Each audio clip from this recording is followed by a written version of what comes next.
All right, we're back here at the Gill Connections Podcast, man. I'm so humbled to be your host, Mike Cunningham, Business Development Manager here for Gill Athletics, and really the podcast guy. That's how most people know me, and that's what we're doing here today. I'm the host of this great podcast where our mission, our goal, every single episode is to uplift and honor coaches from around the country. We're kind of staring season 6 down. We're almost done here. We're getting finished with the 6th complete year of this podcast, which just absolutely amazes me, boggles me that we're still going strong because of you guys and gals that listen and because of our guests that we have here. And we're pumped for season 7 coming up starting in January, where we're going to have another year of amazing guests, men and women who choose to be track coaches, man. Just so pumped for that. Today, pumped because this guy, we started to become friends, not just business people. Like, I just love what he does. I've gotten to see 2 of his facilities now, which I know we're going to talk about that. I'm just super excited to introduce you to this week's guest. I don't think enough people know him, and he's doing some amazing things for young people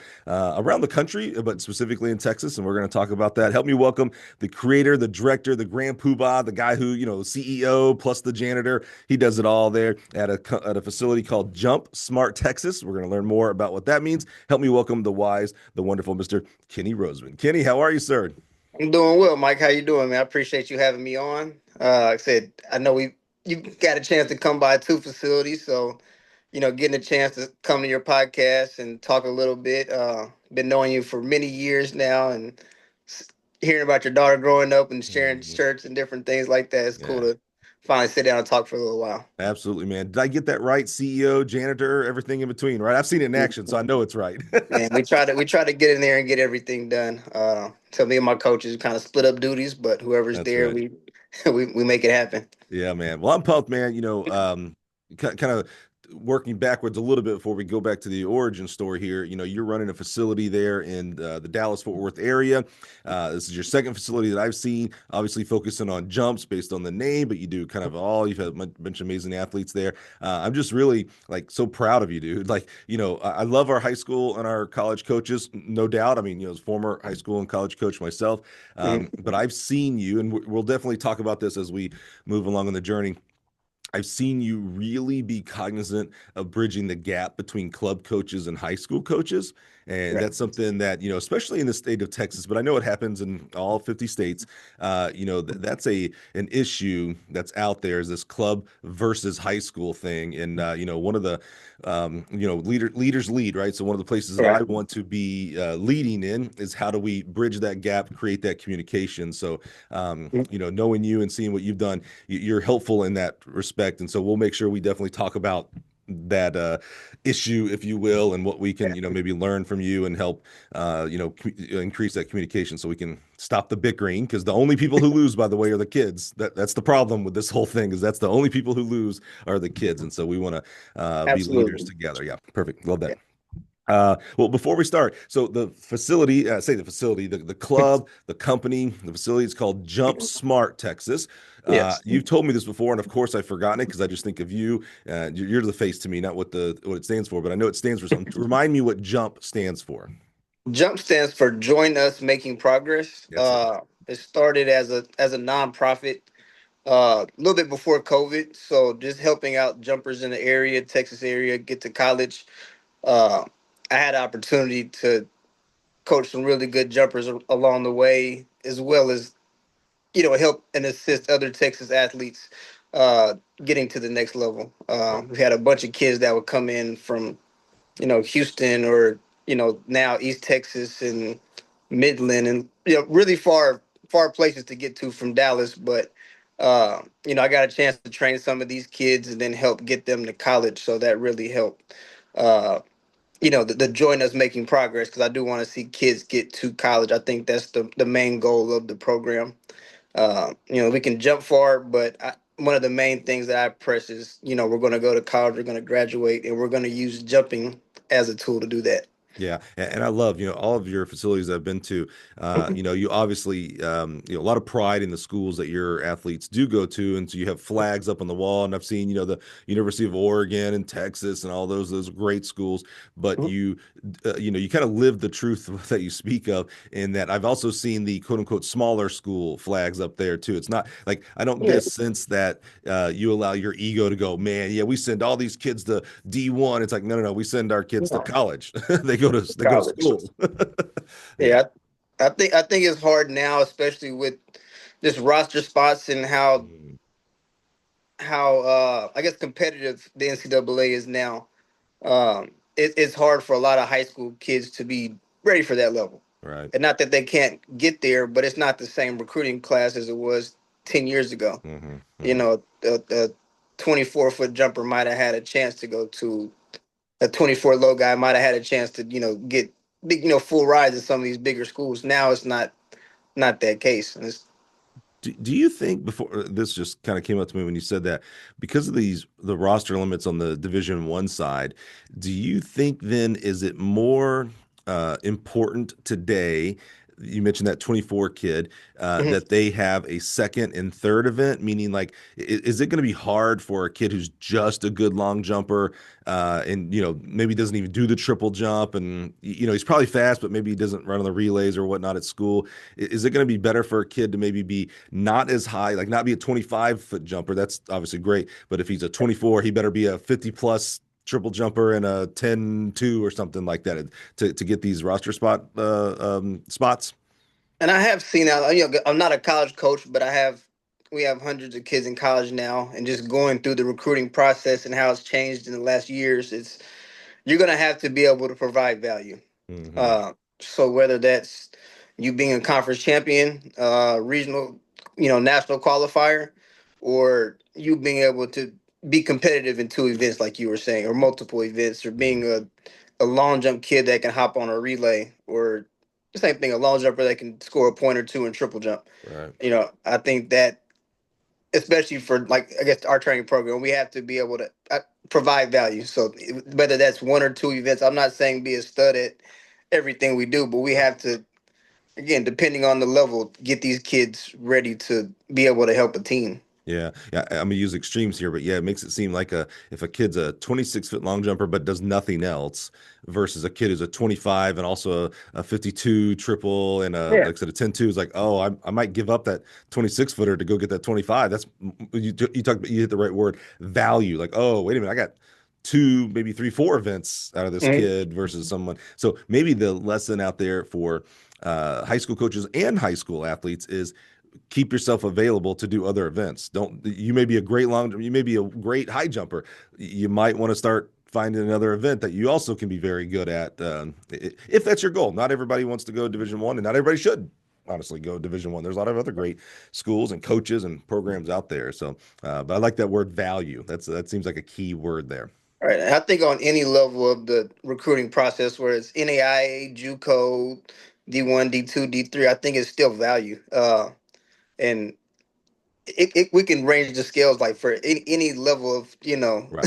that the kid may be at, but I think it's still going to be providing value, because I think that's how the world works. Yeah. At your job you have to provide a value so they That's right. pay you. That's right. So That's right. Yeah. If we came to Jump Smart, Texas, and you said, yeah, I only do the long jump, they'd be like, right, well, this other guy does triple and high and hurdle. What do you mean you only do? All right. Well, I yep. guess maybe I'm not getting as much value there. Yeah. I love that word. That's going to be the theme, I think. I love that. Well, let's bring value. One of our number one goal here is to uplift and honor you and your journey, what you've done in this great sport and this great profession. And also for our listeners, how we bring value to them, like what we just had that conversation there. I think that's value for listeners as well. So let's hop in our Wayback Machine, Kenny. Assuming, well, I know you, there's no assumption here. I know you are an athlete. So, knowing that you are an athlete, where does track and field start for you?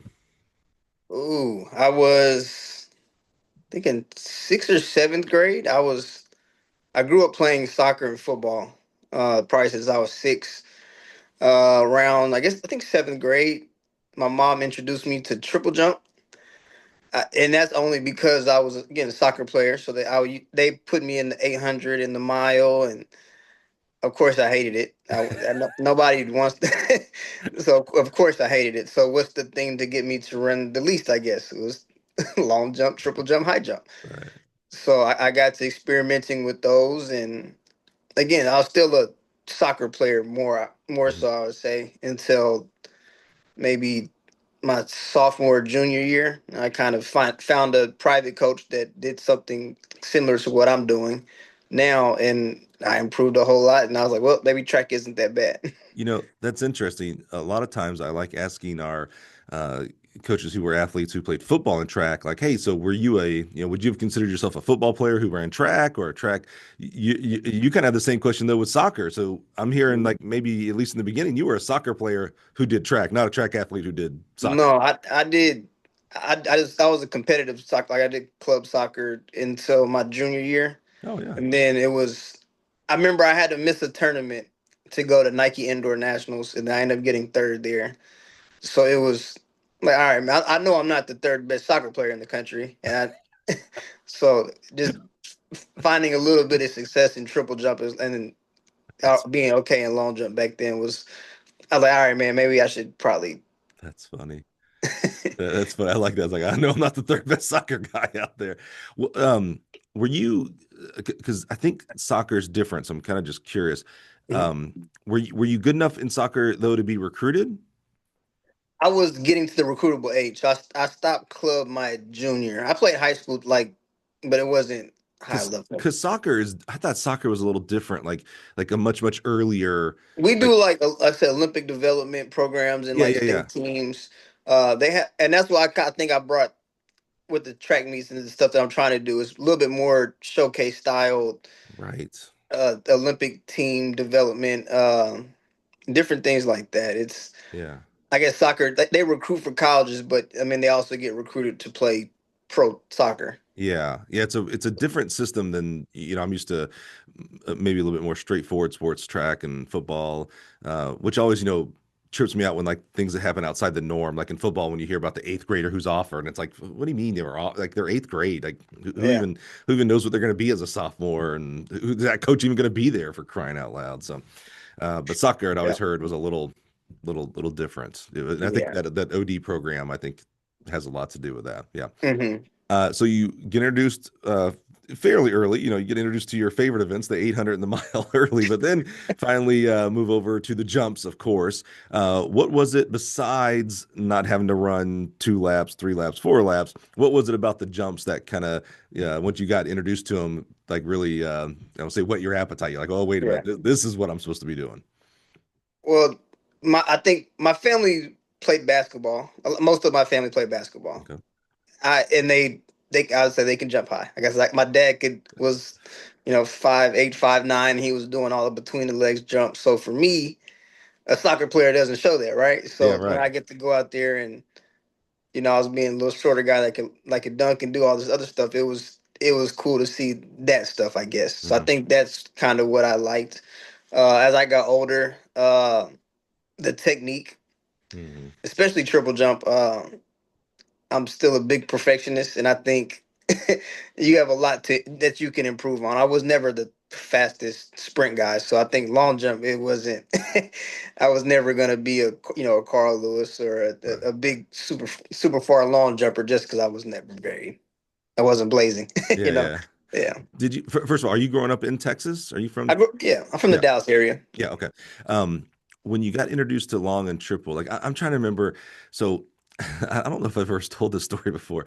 So in high school, I know I've told this part. In high school, my first 3 years, freshman through junior, my track coach, Dennis Anderson, loved him to death, but had no clue what it meant to coach track. We literally did our events and went home every single day. Now I was an 800 miler guy, right? So every day I'd run the 4x8, the open 8, the mile, then usually like the 2 mile or the 4x4 or both. And we literally did it in order. Like we'd run our 4x8. The rest of the team would watch us while the four of us ran the 4x8. And then we'd turn our eyes to the 100, and the 100 guys would run. Well, eventually I started thinking, like, well, wait a minute. Why don't I just run like the 100 or something? That's way less to do at practice, right? Well, I wasn't fast enough, right? But I was like, hey, you know what? I still remember this. I lived right across the street from the high school. So I went over one night after practice. And I was like, maybe it was a weekend. And I was like, we don't have very many long jumpers. Like, I wonder if I become the long jump guy. I don't even think we even knew what the triple jump was, bro. So Yeah, that wasn't even in my head. But I was like, I bet I could long jump, and then all I have to do at practice is do a couple long jumps. Smart thinking here, right? So I go over to our runway, and I'm, the smart. That's all the smart thinking. The rest is all dumb. I don't know anything about the long jump, so I literally just go to the very end of the runway to 150 feet or whatever the heck it Yeah, was. sprint all And the way down. all the way down is a pretty tough statement to say. There can I run as fast as I can for as far as I can. Eventually, I'm basically jogging when I get to the we didn't have a board, just the paint. Yeah. And I jumped and obviously, didn't get very far, but it hurt as well. I just remember like just, trying to do everything, whatever I thought long jump, I was like, oh, it hurt. I literally was like, nah, I'll stick to the 800. That's how bad in the long jump I was, bro. I was so bad. I was like, I'd rather do the 800. That's how terrible I was. Do you remember your first time of like, okay, whether it's the long or the triple, do you remember the Mhm. first time in like, oh man, either that hurt or it's like, oh, wait a minute. Like, I'm kind of pretty good at this. Like, there's some natural talent to some of this stuff. I mean, again, my coach, I guess, starting off sounds like you. That was my mom and my dad actually taught me how to jump when I started, right? Mhm. So again, they weren't high level jumpers, Yeah. and how I learned how to long jump was my dad would swing a rake like a baseball bat around knee level, and I had to jump over the rake to get my feet up. Shut up. We didn't have hurdles, so that he would swing it like he wouldn't swing it fast, but he would Okay, swing I'm it sorry. In my head, excuse me, not in my head, not yeah, fast yeah, like a yeah. In baseball my bat, but head, I was like, it oh, had a little speed. I have a scar on my knee to prove it. But that's how I learned how to get my feet. We didn't have a hurdle, so I learned how to jump, get my feet up that I'm way. thinking I gotta call DCFS on your dad Hey now. man, that's what I'm saying. I got a number we can call now. Yeah, so that's how I learned how to do certain drills. Oh man. But I think So you were taught like actual drill, whether that's the right or wrong drill. You were actually kind of taught how to long jump. Where I was just like, here's what the long jump is: run and jump, and you got to yeah, have I mean some they to an teaching extent, there. yeah, they just said run and jump as far as you can. Yeah. Triple jump, it's always the little baby second phase. So I Yep. definitely started like that. Yeah. And so as I got older, let's say did some private lessons, went to the TCU camps and all that stuff. Mm. So Oh, you got to go I to camps too. Yeah. Did yeah. you like this? Always amazes me. As someone who ended up becoming a fairly good triple jump coach here myself. All because of my mentor, Boo Schexnayder, though definitely nothing from my experiences, but got pretty good. And so I love when I talk to people about track or and they talk about their experiences and they'll go and invariably someone will say, well, I tried to triple jump, but that hurts. And it's like, really? Not triple jumping doesn't hurt when you do it right. Anything hurts if you do it wrong. But it's like it's just so funny that triple jump is an automatic, like, oh, that even good ones it hurts. And it's like, not really. Did when you first started tripling, was it something that was painful or Triple jump, no, but man, high jump, man, that was my probably my work. I almost broke my nose doing high jump. what you're doing it wrong? How in the world did you almost break your nose? You I didn't have the arch, right? So Sure. I would just kind of sit over the bar, and when I landed, my knee hit my nose, bloody nose in the middle of a track meet. I'm like, I'm I retired from high jump. That was freshman or sophomore year. So that was, and it was at a home meet too. Could you imagine home meet, bloody nose? You got to walk to the back, just eyes watered up because you got hit in the nose, little driplets coming down. Like it's like you got into a fight Did at you a get in a track fight? meet. Yeah. At a track meet and I was small too, so my little baggy jersey got hit. Oh my God. That's hilarious. I didn't even think when you said you didn't arch, I'm like, okay. But then as soon Oh as you started, I yeah, was like, man. oh, I was like, that knee got him. That's what it I could did. jump high. Yeah, I just hit myself in the nose, man. We're starting to find out how you whittled down to the long and triple Yeah, jump. long and It's triple, like man. oh, I hated the 8 and the 16. I almost got killed in the high jump. So let's just keep going. Oh yeah, man. I love it. I love it. Well, tell me about because this is going to be something we talk about here later. You said you found a private coach, so you obviously you're working the long jump, triple jump. Your parents are coaching you at first, teaching you how to do it. You get into high school and you're doing it. You start talking about going to TCU camps, a private coach. So this became like even early. You're still doing soccer at this early point, these fresh off years, but this Yeah, became like a thing. Like you're at least like you're invested into it. I would say sophomore year, I got a little bit more serious. I think I did have some good private coaches, so now they're all college coaches, so it's pretty cool. Like I Wow. had uh at TCU when I was doing all the private lesson stuff, that was Jeff Petersmeyer that's at Oh yeah. USC. Yeah, yeah. And then when I ended up transferring from North Carolina to Boise State, he was the coach at Boise State. So I got a chance to go back and work with the coach that was doing private lesson stuff with me before. Yeah. And then whenever he left and went out of state, I got to work with Vincent Johnson that's at Nebraska now when he was a high Dude. school coach here. So that I had really good coaches at a young age. And Yeah. again, I think I was in love with the technique and learning why we're doing this because I was still kind of hard headed, and I think that both of those two coaches kind of appreciate me being hard headed and asking questions. Yeah. So I got a chance to really learn. I don't know why we're doing bleachers and it's 110 degrees outside, but we just did this yesterday.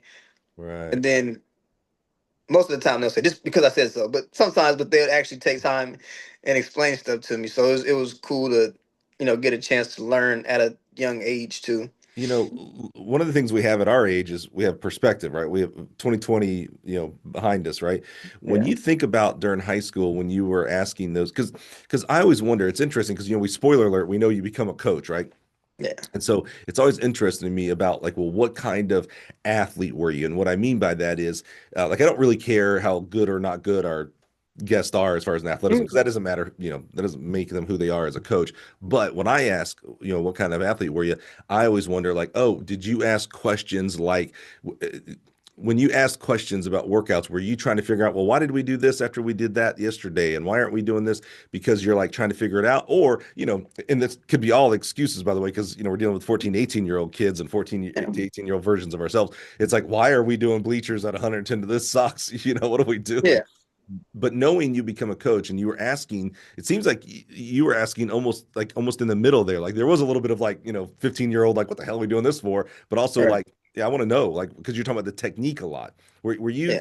like, when you look back now, do you think you were curious because you really wanted to know, like, so that I can become better? Or were you, again, all grace here, you're a I kid, you're think. like, can I just sit around and do nothing and be good? Like, that'd be I mean, cool. I think absolutely both, but I think it was more curiosity. So I remember practices with it's like Vincent that was at Nebraska, right?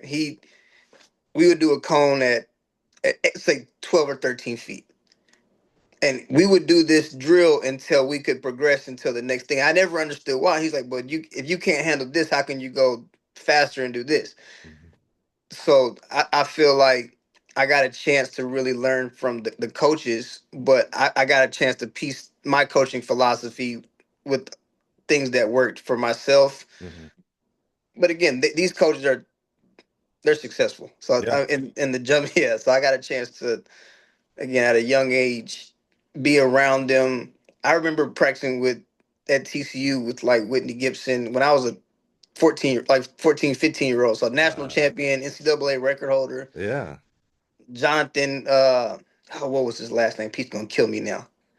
Jonathan, he went to TCU. He jumped 55, 56 feet. I got to practice with him like all the time. So there was Cleveland. Like it was people like that I was a kid getting to see them Yeah. prepare and practice and see how the coaches prepared and practice. So now I feel like for me when I'm in these shoes, it's refreshing, but I feel like I act like just like them now. Yeah. I love that because I told you so. Move on. Yeah. What how did you as you're continuing to get better and you're doing these private coaches and camps and stuff, and you're at high school, you're competing for the high school, I assume. How did you at that point, I'm gonna say bridge or handle the club versus high school? I'm gonna say tension because that's generally how I see it when I'm having these conversations. It could have been no tension at all for, Yeah. for where you are. How did that go for you? I went to a private school, so it was a little different for me. Mhm. I didn't have I didn't have a jump coach there. Mhm. And when I was coaching in the private school still, we had really talented kids. So if I know a kid is that good, that you guys do whatever Mhm. whatever got you to where you are. Don't change anything, just come put the jersey on. And like I said, I would work out with the team, but I would still go do my do my jump practice. Or actually my jump coach would come up there. Mhm. So he practiced at Cedar Hill High School. I went to Trinity Christian in Cedar Hill. So he would just come 10 minutes down the road after he finished his school practice Right. and then practice with me right after practice. So you had kind of almost a natural setup that allowed and maybe even encouraged for our Yeah. talented athletes. Yeah, okay, that makes sense. That is not always the case, as you know, No, as you no, know no. that. So yeah, okay. As you start transitioning sophomore junior year from this soccer player who's doing track, now as we get to junior senior, now it sounds like you're a track athlete who plays, or did you even play your senior year of soccer? I played school, but it Yeah, wasn't very. School's easier. Like yeah. it's Was that hard? I always wonder because your identity was wrapped into soccer for a long time, and then you progress to where your identity starts kind of switching, like, oh, I'm a track athlete. Was that hard to kind of put soccer to the back? uh I mean, what's crazy is I like to this day my kids play soccer. I watch soccer more than I watch track, Is that probably. right? Yeah, I yeah, watch a lot of soccer games, probably every day, every league. So I think it's still, for me, it's still relaxing to watch the soccer game. I don't know for everybody else. Everybody else might fall asleep watching it, but I I do enjoy a good soccer game. But it did take me a while to transition. But I think the things that helped me, I guess, were the team part of it. Especially when I got to college, it was, you get a chance to really help a team win a championship. So that, I think, camaraderie, with, I guess, with everybody, hmm one common goal. It was pretty cool, and I yeah. think that's kind of what helped the transition, make it a little easier. So running relays, running on the 4x4, and all that stuff. It helps out a little bit. Yeah, for sure. I think, we lose that sometimes with track because we think of it as an individual sport. But I always say at the beginning and the end of the day, it's still a team sport. There's still, whether you're at the high school going for state titles, conference titles, college going for conference national titles. Once you get to the pros, maybe that's a little different. Although they're still, but guess what? The most There's popular still teams. Yeah, the Yeah. most popular track meet is still the Olympics, which is Team USA, by the way. So Right. yeah, me and Vance, Texas track dad, we Yeah. get into it all the time. He's like, it's individual. I'm like, it's not. I was like, it's made up of individual stuff. It I go, is. it's a team, man. It's a team. And I think even the training groups that are put together, like that's a team. That's right. So it's a, if if everybody's not on the same page, pushing towards the same goal, it creates negative energy in the training space. So I don't, I think it's a team sport. I know it's individual. A lot of my kids aren't even on a team. They Yeah. compete unattached, but we all train together. We are all trying to jump far, run Yep. fast, or The best example I think that I gave Vance and everybody else was, this is a very common story using a quarter miler 4x4, a quarter miler who runs 50 seconds in the open every single open, but when they get on the 4x4 team splits 48 point or 49 point. It's like, why in the world do they run faster? And I know it splits and all that, but why do they run faster? And it's like, oh, because they have someone they're beholden to. They have to either yeah, get that baton or get, like, they're now running for the school name, the team, not themselves. I was like, that's a very common thing. People run faster yeah, in a relay. I was like, to me, that proves like, oh, it's a team. In fact, maybe it that's is. what track should it be, is all relays. To be honest with you, that maybe that changes how we actually get people to our meets and stuff. I don't know, And but maybe a level of disappointment too. I think as humans, we might be okay letting ourselves down sometimes, but letting mom or dad or this person down, yep, that's I agree. that's a little harder to to deal with sometimes, I think. I agree. I think that's a great point. Okay, senior year. Hmm. You're now a track guy. Yep. You're still trying to figure out why you're doing bleachers in 110-degree heat, but that's called Texas. That's every day. Talk to us about what you were thinking about going to college, and really what I like to know is, um, I haven't necessarily heard that, like, oh, I'm going to become a track coach. Like, what were you thinking as like an 18-year-old? I'm going to go major in law and become a lawyer. I'm going to go major in engineering. What were you thinking about becoming as an adult? I'm laughing because, well, what I started off with, marine biology. Nice. I knew it. See, this is what I love because most people, as 18-year-olds, don't know they're going to end up becoming track coaches. So they got all these Oh other man. dreams. Marine, but first of all, you're in Texas. Well, I exclude Right. Houston, Galveston, all that stuff. Why that as an 18? Why were you thinking marine biology? Because I don't know. I just thought it would be interesting, probably make a lot of money. Going into my senior year, or I guess after I graduated, before I went to my freshman year, I took a deep sea fishing trip. Hmm. I was the most seasick person on the boat, so I probably said probably isn't the what I need to be studying. So So that's got to be a prereq. You got to be on a boat, right? I mean, it has to be, and I think so. I ended up signing up for the class still at North Carolina when I got there, and no, I ended up switching. Started kinesiology. kinesiology. Okay. Yeah. So why'd you choose North Carolina out of high school? That seems far. That's far away, man. 'Cause, I mean, I took a few visits out of high school. I went to Boston University first with Coach Johnson. That's at Cal Berkeley now. Mm-hmm. She was Oh, there, so that Robin. Yeah. Mm-hmm. Robin, yeah. So that was my first college visit.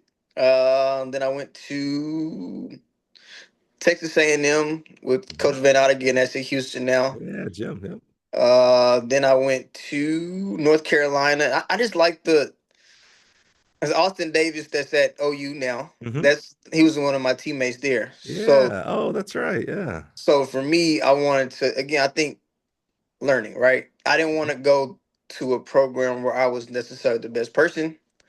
And I think a few of the visits that I took, I might have been the best person. Mm-hmm. A&M, they had some really, really good people, and I probably got afraid of that. So like Yeah, North yeah. Carolina's not a You need bad kind of a fit. middle. Yeah, yeah, yeah. Yeah, I yeah, was about to yeah. say because I was like, I don't think he would have been at Texas A&M because Jimmy V had them rolling, baby. I mean, Yeah, and they I were took a visit jumpers. there, and Yeah, that's when they were all graduating, yeah. and I ended up choosing North Carolina, Mhm. but just because of Austin and another teammate Ed, he was another 25-foot long jumper, so I had a chance to learn from a 54-foot triple jumper and a another good long jumper. Yeah, So I think it was good for me to get away from Texas. It's yeah, yeah. it's some kids I think are a little different. For me, I wanted to get out and Hmm. see the world a little bit. It was cool seeing mountains and different stuff coming from Texas and Yeah. city life.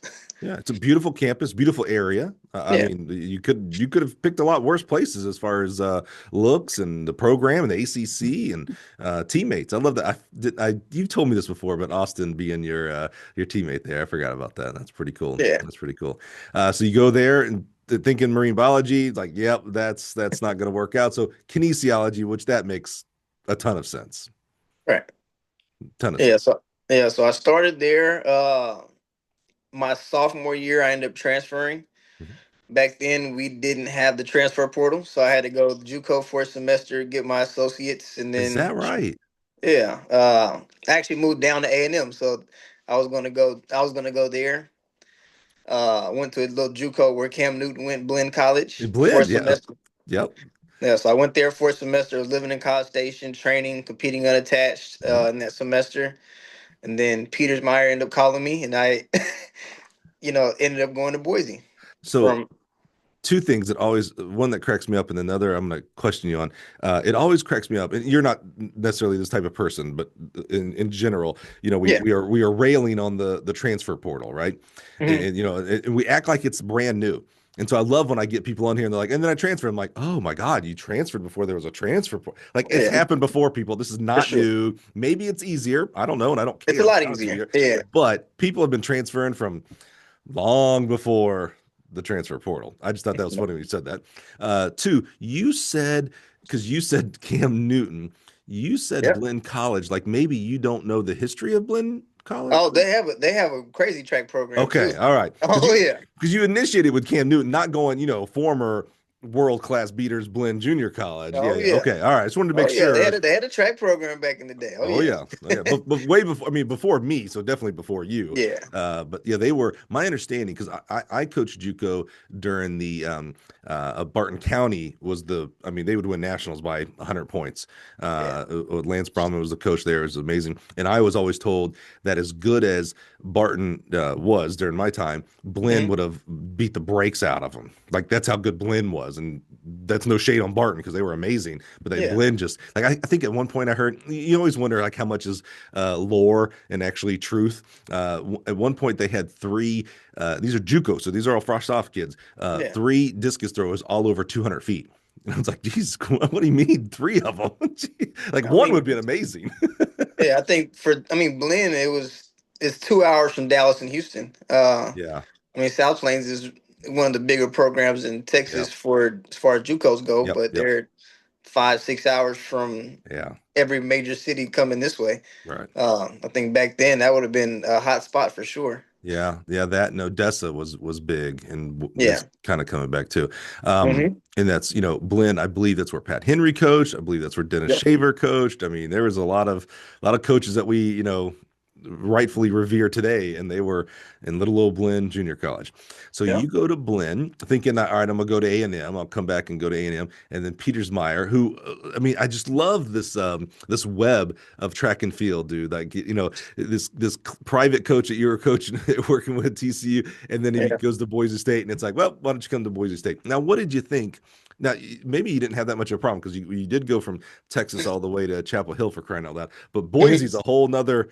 I mean, that's a whole nother zip code, man. What'd you think about going up there?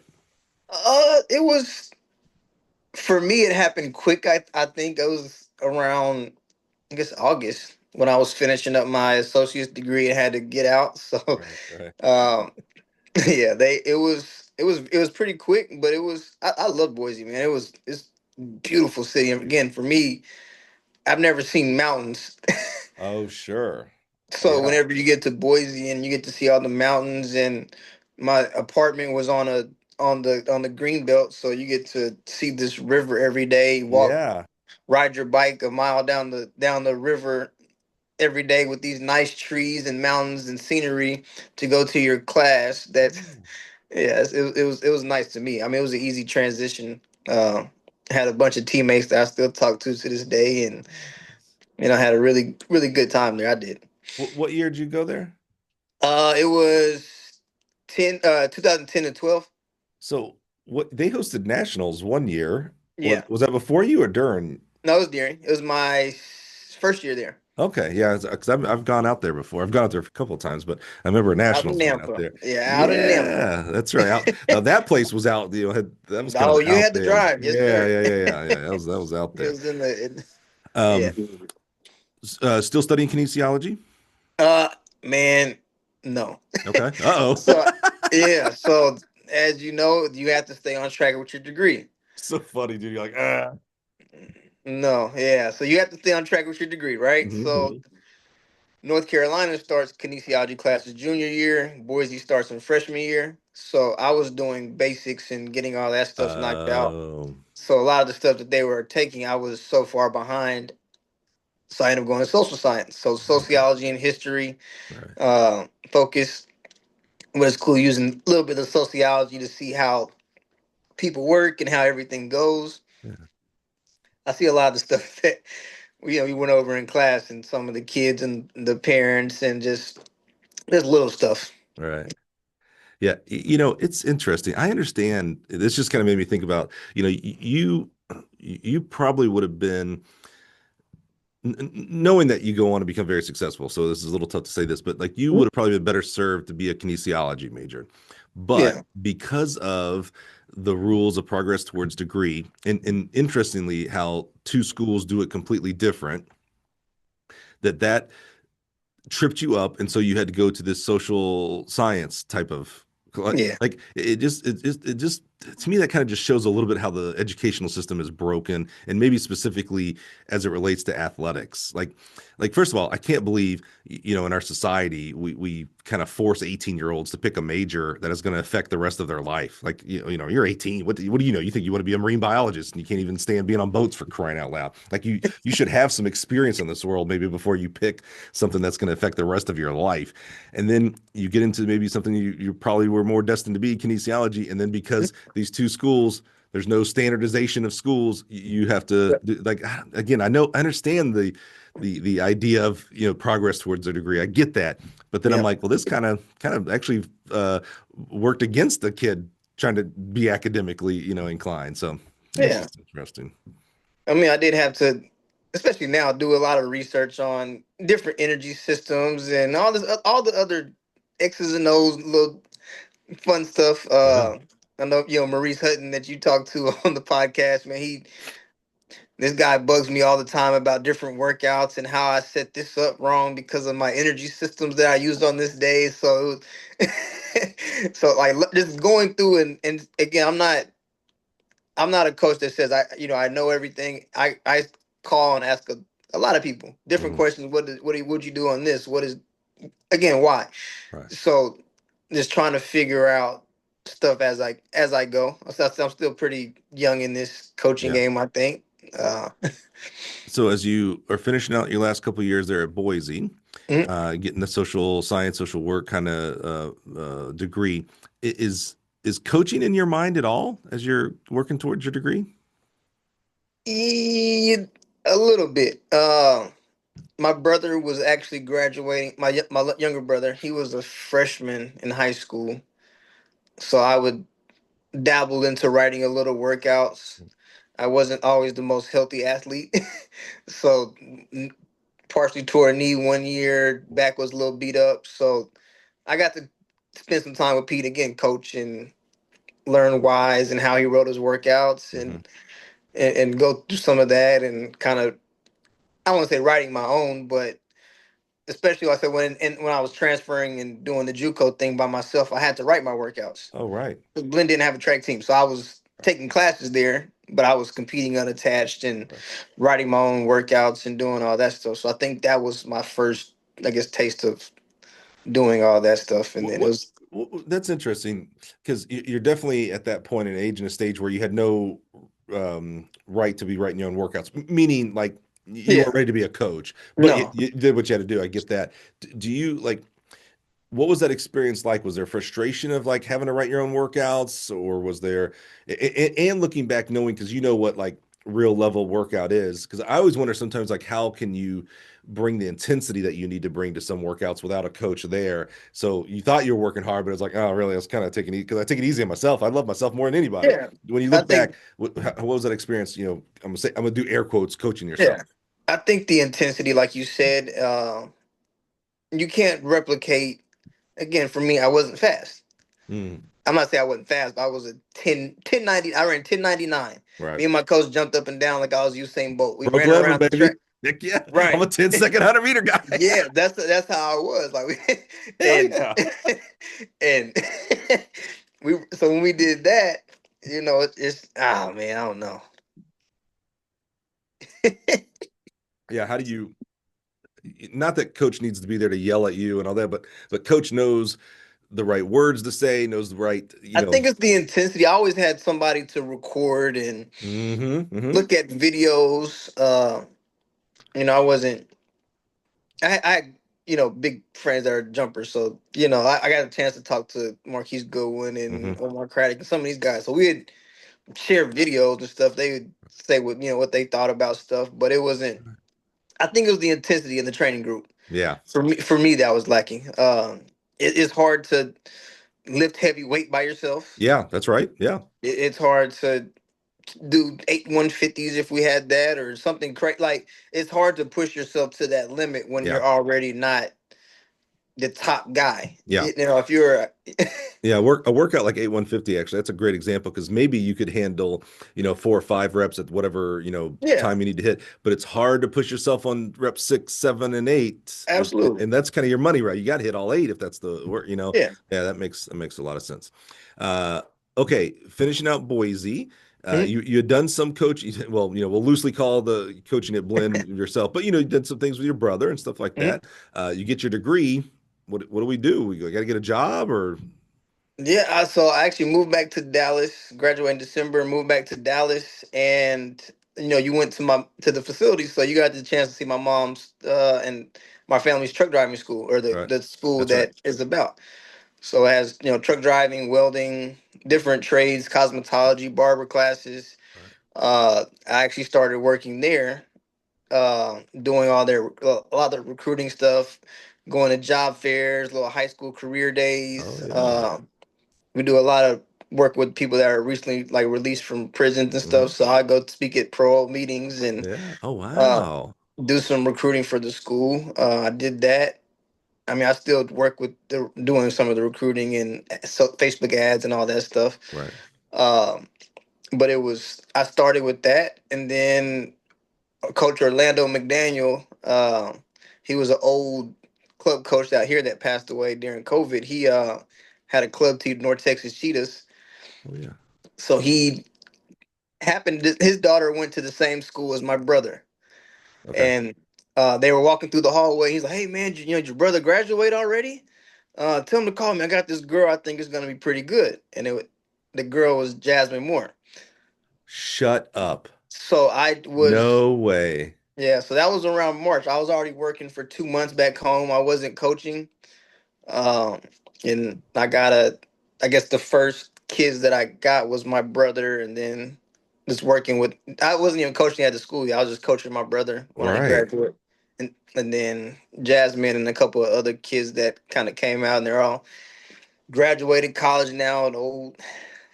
Bro, I mean, I- that I'm floored because to have that caliber of an athlete from the jump, literally the jump.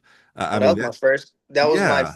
forsake. Like I'm calling my brother my first. Right, right, right, That's right. my first or second kid. You know. I mean, there are coaches who go decades and don't have a talent like Jasmine Moore. So what do? You he says, "Hey, I got this girl's gonna be pretty good. Uh, so you should work with her. You know, you and your brother. Do you have any idea what to do? Like how good was she? Did you realize how good she was? And then how did you start trying to I think develop her? And you know nothing at this point, honestly. I say no. nothing. You've had some good examples. That's not fair, Yeah. but you haven't coached like a full No. year macro cycle of someone. Right. I haven't. So I don't have I guess the coaching experience. So for me, that was fun. It was more of a let's do what we did in college and kind of plugging Yep. in workouts, but not knowing why and when and where. Right, right. Um, but for her, it was. I mean, I think very very early. Like her first track meet, she jumped from a 36-foot board and triple as an eighth grader. Her within a week of learning how to triple. So her first meet, she went like 37 feet, and I don't know if you met her dad, but Earl is a very he's an involved dad. Okay. So he's like, hey man, I'm seeing this video. Jasmine jumped 38.6. Is that good? And I'm like, dude, that's the national record for a 14-year-old. Is that good? What do you mean? And mind you, she's landing sideways with 2 feet, like all the way twisted. Right, right. So I'm like, man, she just learned how to triple jump 7 days ago, and you're telling me she jumped the national record, asking me if it's good. I'm like, did they measure wrong? Yeah, yeah. I'm not believing it. Right. And then by the end of that summer, eighth grade year, she went like 19.7 and 40 feet five, No 6. way. Yeah, so it was We've had several coaches who have had I don't want to overstate sometimes when I say generational athlete. That's probably not fair for Jasmine. She's amazing. I'm not taking yeah. anything away.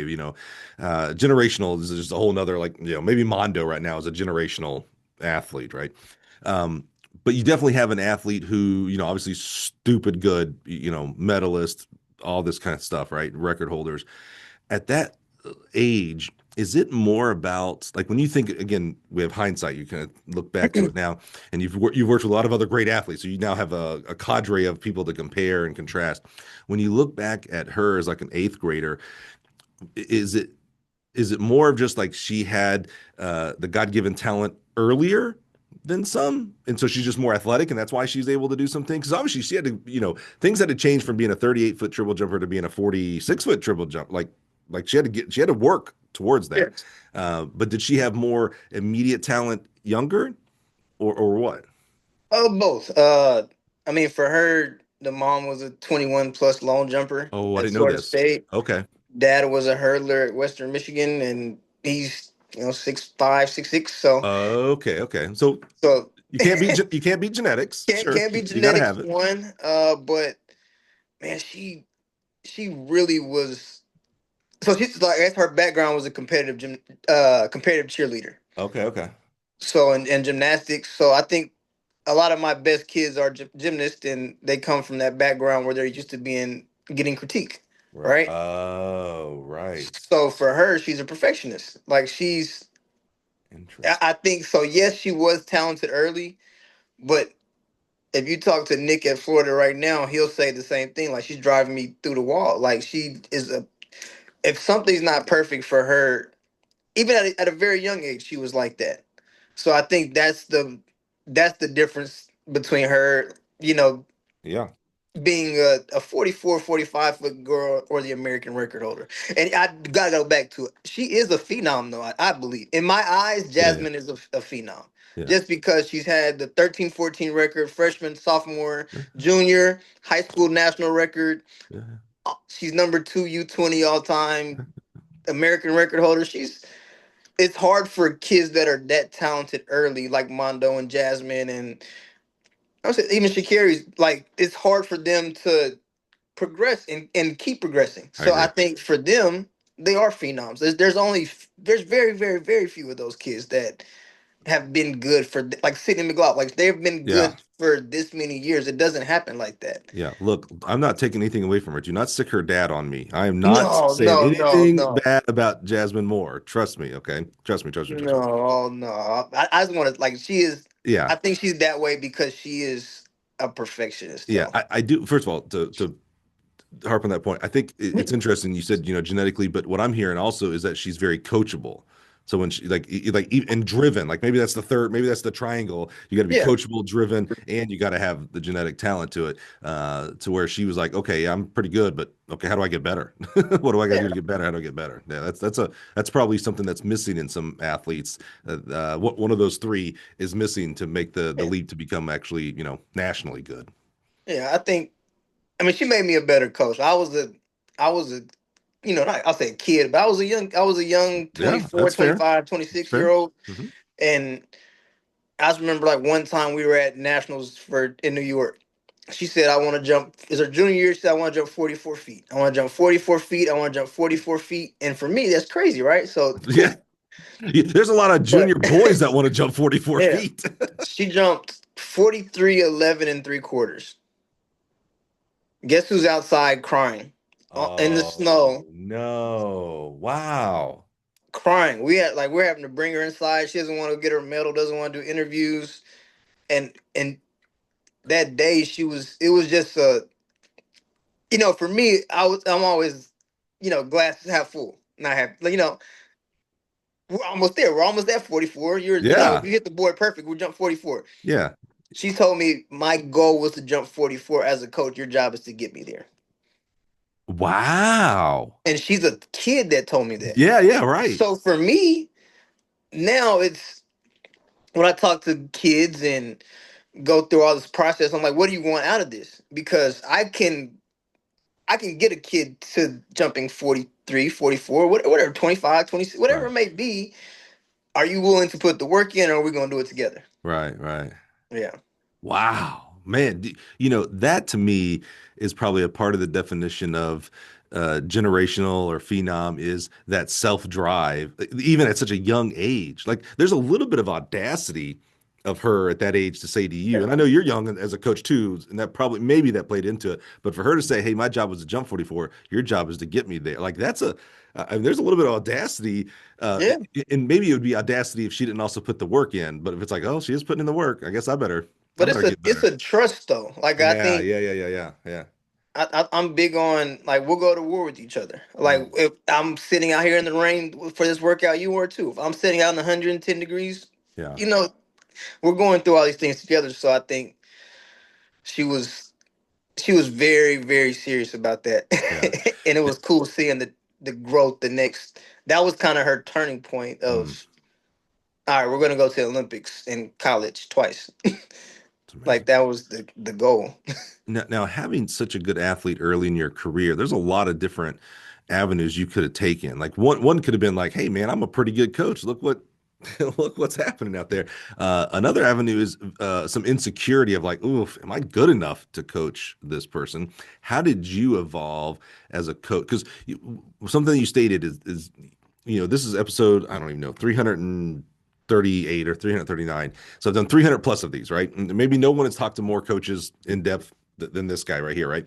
So there's a lot of uniqueness in people's paths to where they are today. But Mm. one of the commonalities is when we first get into coaching, whether regardless of how good of an athlete or not we were, regardless how good of a coach or program we had or did not have, when we first get into coaching, we typically coach how we were coached. That's all we know. Yeah. All we know. It's all we know. And you mentioned that you're like, man, I knew how Jeff did it, and that's how I coach. But as we coach, we generally evolve, and that's no diss to how we were coached. Because first of all, we're only remembering what we remember. What that coach actually coached us. There's probably a million other things that we just forgot because we were kids, for crying out loud, right?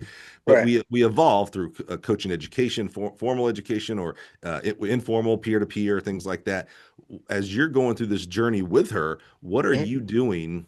Coaching education wise, like, are you talking to more coaches in a little bit different language than you would as an athlete? Like, what I mean by that, like, you're asking a little bit Yeah. deeper questions. Are you doing any kind of formal coaching? What are you doing to evolve with her?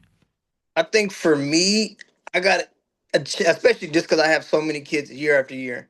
I get a chance to talk to a lot of college coaches the same way you do. I think I have hundreds of Mm-hmm. jump coaches in my phone. Mm-hmm. So for me, there's certain coaches that I just nerd out with all the time. Mm-hmm. uh, I think I've done a few coaches educations. I've done all the Texas ones, of course, Louisiana. I went to the USTTFCA one. I'm gonna go to the one in Dallas this Yeah, year. that's right. Yeah. But especially during COVID, I think that was kind of first year facility. That's when we got to do the little Zoom calls every. Yeah. Yeah. So I got a chance to really learn and sit down and talk to a bunch of coaches. And we're going through testing and stuff now, so it's cool to see what I test on versus what other coaches test on, and Right. versus some of the old school coaches. Like, oh, we don't do any of that stuff. We're not. So how did the facility come about? Like, how did Jump Smart, what came first, facility or Jump Smart, and how did that all come about? uh, I guess Jump Smart was the nonprofit that started first. Facility wise, I started, I guess, a few months before COVID, unfortunately, but Good timing. great timing to open a gym. So I got set up 4 months before COVID. Maybe in Texas Uh, it was a good time. I don't know. yeah, so I guess facility came first, but I got a chance. I think for me, I was kind of torn between wanting to jump into the college game Yeah, I was gonna or ask. Uh-huh. staying and doing the private coaching and kind of taking this a little bit more serious. I didn't have kids or anything yet, so it was cool to kind of, I don't know. For me, I guess I want to help as many people as I can without my job being on the line for a kid necessarily jumping far or not. Would I appreciate a college job? Man, maybe sometime. But for me, I feel like I give more impact getting hundreds of kids to college and getting a chance to for all these camps and track meets that we do, man, and all the college coaches that come out. I think that came first, and I just remember talking to a few college coaches about it, and I remember I was about to have my first son, and I was talking to Coach Kareem at UTSA, and he said, "Man, you want to go to a soccer game? Do you want to see the dance recital? Do you want to see football game? Do you want to make sure you don't miss a birthday?" And for me, that was the Yeah. deciding factor, Yeah. and I didn't want to miss that early. So I was in a big time. I'm trying to wash this as much as possible. I was in a coach's office that many all coaches would aspire to be have the type of career this person has had. Now retired, but this is before they had retired. And I was in their office and was like, so when, like, you're getting close. How much longer you think you're going? And they were like, I need to retire uh, sooner than later. And I was like, oh, what? That was just kind of an odd way maybe of saying it. And they said, I owe my spouse. I've never got to see my children. My children ran track. I never got to see a track meet.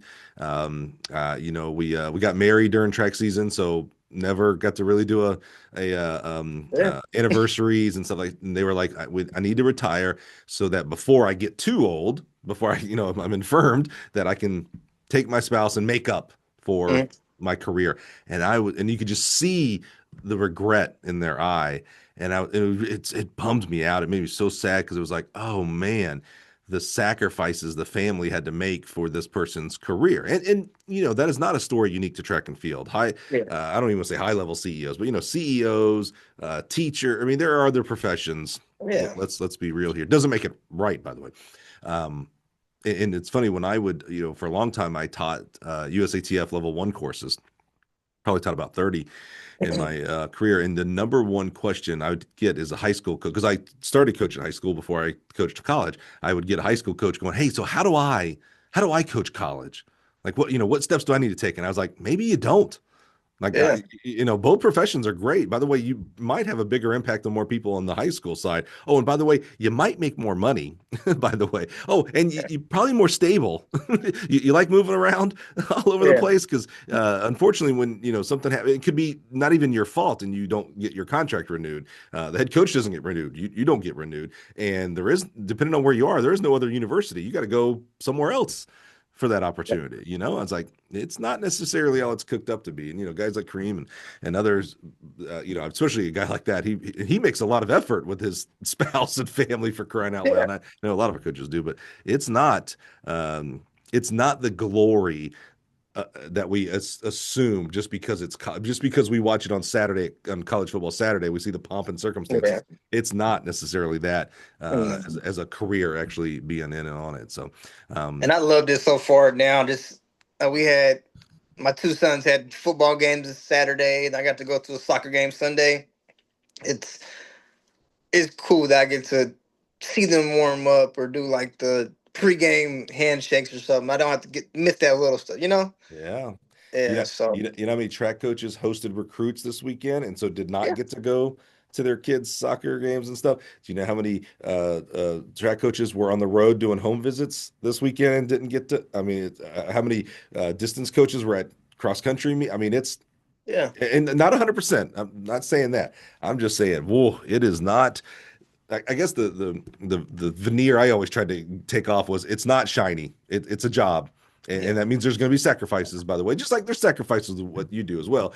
Being a independent business owner, you have a little bit more leeway, sure, but it's not still hard. I think shiny. now, I think my wife probably is ready for track season to be over already, just because she has to do all the running around with practices and stuff. Yeah. So Yeah, for sure.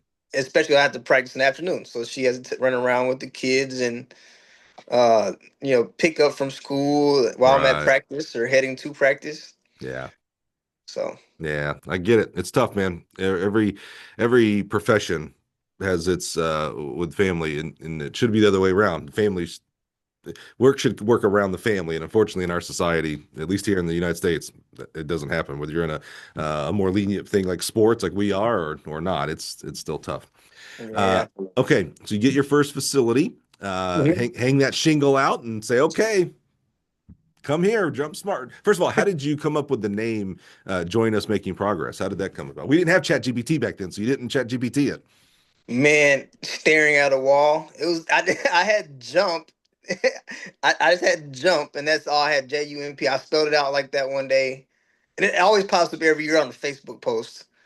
Because before, like, it was like 3 years before, I said I was searching for a used runway or finding somewhere to, I don't know where the hell I was going to put it. Right. But I was searching for a runway. I said J.U.M.P. coming soon. I had no idea what it was even going to come or be, but I came up with that, and somebody asked me what it mean. I didn't have an answer at the time.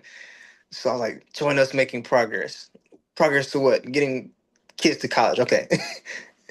So that's kind of been what we live by now. So it's kind of, I like that. That was kind of natural, like, almost like premonition. Like I saw J.U.M.P, but I didn't know what that meant yet. That's really cool. So that pops up in your Facebook memories every year. Dude, I'll tag you in it when it pops up. Please do. I love Facebook memories. Might be my favorite thing on social media in the whole world. And you know how big I am on Twitter, and I love Twitter. But I love that. Just like every day I go to. That's like one of my. It's like my my drinking coffee, reading the newspaper. It's like first thing I do is I go to memories. Like, oh, what did I post a year ago, 3 years or 4 years ago? It's just And it's, because I've been on there now for 14, 15, 16 years. It shows like the progress of like what's important to me as well. So like way back in the day, I don't think anybody even knows this, but 16, 15 years ago, I owned the website GoTroyTrojans.com. That's my alma mater, Troy Trojans. And so I ran the biggest site, fandom site for Troy, mainly football, of course, Yeah. basketball, but sports and stuff. And so I ran that website for a couple of years. And so a lot of my Facebook posts were all about just what football games we were playing. Go to the message board. I was always Mhm. marketing back to the website. And then I sold the website off, and then it starts. It was right when my first 2 or 3 years of being married. So there's a lot of just really gushy. I love you, Amy. Can't wait to be home. You can tell I was on the road and stuff like that. We used to post on each other's walls. My wife would post on my wall. Can't wait for you to be home. Just mushy stuff like that. And then then you start seeing more track, and then more coaching, track coaches stuff. And just I just like seeing the evolution of myself, I guess. I don't know. It's I'm what year did you graduate high school? 2009. Oh God, yeah. Okay, so I'm 16-ish years older than you. I am envious. You at '09, you have this more than I do, but still not as much as like today's kids. Mm. I am envious of my kids and kids in today's age and stage, where when they're 80 years old, they're going to have a million pictures of themselves as they were Yeah. growing up. Their kids are going to be able to see them as parents, as kids growing up. Their grandkids are going to be able to see. I think I have two pictures of when I was a young kid, because we didn't have Yeah. digital camera. That's like the only two photos that have survived. Yeah. I'm just so envious of, like, I wish I could see, like, what was a picture of young Mike at 5 and 6, and the baseball little league. I played one year in soccer, so I don't want to see that picture. No, I But agree. I I'm a mean, I don't little, have any videos or yeah, that's what I'm saying. You're kind of in that transition. You have more photos than I do, but you don't what's have as many crazy. photos as like a Do you know Jasmine, when YouTube was around when I was in high school? bro. That was like when it started. I just read an article, and literally this weekend in Fast Company, about YouTube, and remarked to my wife, because I thought, just in my head, I'm like, oh, YouTube's been around forever. It started Forever. That's what it started in '06. I was a sophomore in high school. That's what I'm saying. I started Gill in '06, and I was like, oh my God, we didn't have YouTube really when I got to Gill. In fact, it started August of '06, which is when I started Gill. I'm like, Yeah. that's like, it's just been around forever. And it's like, no, bro, that's still very, very new, by the way. Yeah. Yeah. Did you know, so you bring this stuff up. Did you know what YouTube was originally supposed to be? Like, what No. the owners, yeah, it was going to be a dating site. You were going to upload your video of you, like, hi, I'm Kenny Roseman from Dallas, Texas, and I like long walks on the beach and stuff. That's what it was going to be. And then no one uploaded.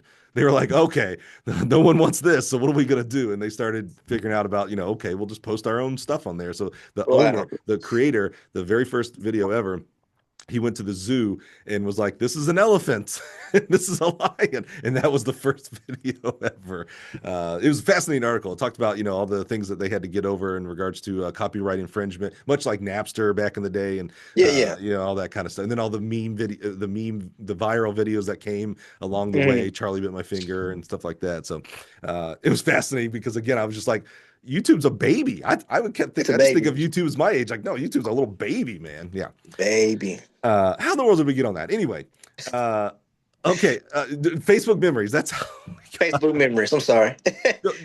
I'm the owner of this podcast. I get to do whatever I want. If you don't like listening to this, I'm cool. You could shut off a long time ago, but you're still here, and I love you for it, because we're learning about Kenny Roseman. So let's get back to you, Kenny. Uh, you start the facility. J.U.M.P comes very natural. I love that. That's where Facebook memories come. How did it go? Owning your own business is that's a whole different ball game, man. How did it go? Getting clients, and walk us through how you started navigating the high school versus club bridge. Okay, so I guess the how I started getting clients was actually from a lot of the high schools. Uh, whenever you again, I was working at a high school before, so whenever I saw that, same thing. If you're working at a high school, a lot of people don't want you working with outside kids that go to different high schools. For me, that was a problem, right? So I want to train everybody. I want to help everyone. So I get the facility going. Um, I was able to, I guess, find a few coaches that in the area, high school coaches. What made you? Sorry, Kenny. What made you? I mean, we talked about audacity with what Jasmine said to you.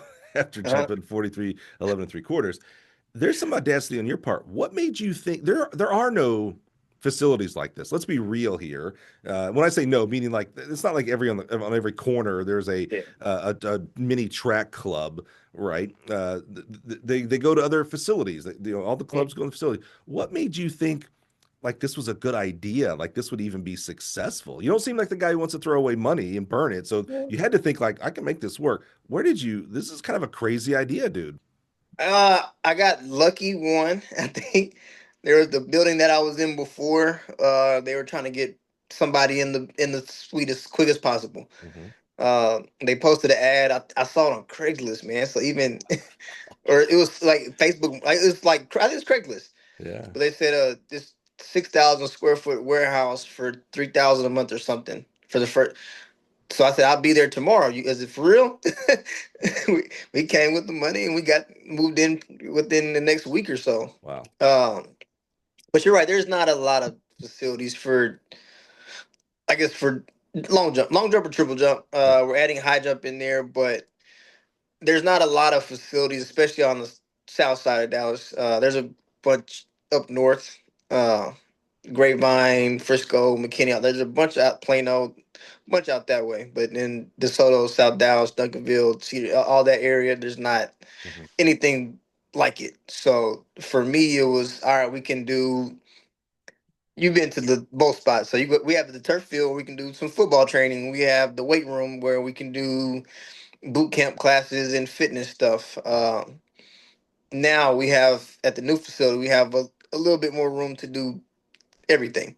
Right. Full weight room. We have the recovery, the 60-meter lanes inside, a full runway. We have, I guess, more resources now to help Right. out. Yeah. Yeah. I just don't know how. I mean, most of the things that come about are, and this sounds bad, but it's not, it's copycat of something else, right? Meaning like, Mhm. oh, you can make burgers and fries and make a living out of that, like a franchise. Like, well, I can too. I'll call it Burger King or I'll call it Wendy's, and Yeah. they're all the same things, but someone did it first. And then the other people are like, well, we can do it and do it better too, or make so much money. There's no model for maybe the closest thing that you would have seen as a model, because Texas, I don't know if Texas necessarily led in this area, but certainly quantity wise has started lead in this area. The pole vault clubs. There's a lot of pole vault clubs Right. in Texas, and they have a great bit. There's a business model there, and it's much more equipment stressed based. Yeah. But there's it's a niche, and they do quite well. There are no like there isn't five or six or seven jumps focused clubs or facilities. That's what to me is like there's a little bit of like a risk taker in you for this because this easily could have blown up and just been like dead in the water from the jump. Yeah. I say when I got started, I know I was one of the first ones. There's a place called ESST. My boy Carlos Cody, he has a spot just out in Fort Worth. Okay. Then now down in Houston, or like the Katy Cypress area, Frank Mason and Coach Haygood, they have a place called the Avionics. So Okay. their club has an indoor facility. So Okay. I think Texas is popping up with a few more, Yeah. Yeah. and that's kind of why I think certain groups are coming out, and you're Yeah. seeing a lot more talent coming out of Texas. Not just our wind, but Yeah. we Yeah. have a lot more groups that focus on the technical events, so the pole vaults, the long jump, triple jump, the hurdles. I think that's kind of where Texas is different than a lot of the other places that we do rely on club coaches and outside coaches. Especially, it's harder for the sprinters because everybody thinks, oh, you're going to get tired doing double the running. But for a jumper, they have to come jump. Right. A pole vaulter has to go vault. A thrower has to throw. Right. So we get a chance to work with all these kids, and it's not. I'm talking about every level. So it's not just like the really elite kids that are coming in to Right. practice. It's the developmental kids that we're getting too, just Yeah. because they're not getting that type of training and they want to try to progress in at the high school level too. So it's helped a lot, having these facilities pop up. Do you get called often from people in Connecticut? They're like, "Hey, man, I'm thinking about doing this. I see you're doing this. What do I need to be aware of?" Man, we helped out with a few people. there's one in Nebraska that we helped with setting up stuff. Uh, Aaron Gatson reached out to me for the place that they have up north. I know he did his a little different, but we all just try to combine Yeah. how we did these things to make it lighter or easier to move or Right. whatever Right. whatever it may be. How we did the boxes to keep it from bowing out. Yep. Yep. So I think we all kind of share and try to help. I don't think jump coaches are we're competitive when we compete, but we're all pretty cool with each other. I don't have anybody that I dislike in the Yeah. coach the jump coaching spot. Yeah, and it probably helps when they're not like within, call it, because of where you are in DeSoto, call it 30 miles from you, when they're Oh not, yeah, because it's like, a guy in Nebraska calls you, you're like, well, he ain't stealing my client. It's like, right. so I love that collaborative part of it. Because I think that is part of, Texas has a lot of advantages, right? Weather for sure, sheer size, population. There's a lot of people that come out of Texas that are faster and jump farther because, well, they just have more people to throw at Right. it. Mhm. There is, I think, these TTFCA and some other groups have really helped raise the coaching education level in Texas as Absolutely. well. I know we get, and that's kind of the club versus high school. One of the arguments is, how many high school coaches are not, air quotes here, real track coaches, they're football coaches who just do it and all this kind of stuff. Sure, some, but guess what? That also happens in Alabama. That was my experience. Florida, Yeah. it happens everywhere. We don't have that quote unquote perfect track coach everywhere. That's just impossible, I think. Yeah. Makes me believe, by the way, we don't ever talk about this. There has to be coaches who coach football who don't know what they're doing there either, by the way. It just has to be. Just Absolutely. by the sheer numbers, it's like there's a lot of football coaches out there. Not all of them have to be football junkies. I guarantee there's some offensive line coach that's just getting by. And the head coach is like, Yeah. well, that's all I got. So we're gonna make do. Anyway. Man, there's some talented jump coaches in high school level. And Oh, I think 100%. Oh, big time, big time. yeah, for me, I know one of the like I got a chance to work with Jasmine in high school. Uh Coach Lauren Bryant, she's the head girls coach. But now Coach James Wisenhunt Mm, was the jumps coach there. He doesn't even coach jumps anymore now. He's a distance coach. mm, So again, there's people that are really, really good coaches. This yeah. guy has had 8 guys jump 48 feet plus on the high school level. Right.